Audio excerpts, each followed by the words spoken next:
പിതാവിന്റെയും പുത്രന്റെയും പരിശുദ്ധാത്മാവിന്റെയും നാമത്തിൽ ആമേൻ. കർത്താവേ, നിന്നെ ശരണം വെക്കുന്ന അങ്ങയുടെ മക്കളോട് നീ കൃപ തോന്നണം. ഇന്നത്തെ ഉത്കണ്ഠകള് അങ്ങയുടെ തിരുസന്നിധിയിൽ പരിശുദ്ധ അമ്മയെ മുഖേന സമർപ്പിച്ചുകൊണ്ട് ഞങ്ങൾ പ്രാർത്ഥിക്കുന്നു.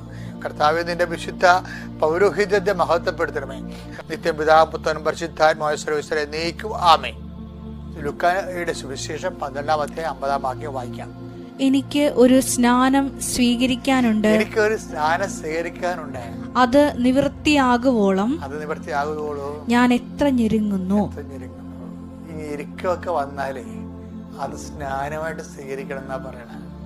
കർത്താവ് ഞെരുക്കത്തെ വിളിച്ചത് ജ്ഞാനസ്നാനം എന്നാണ്.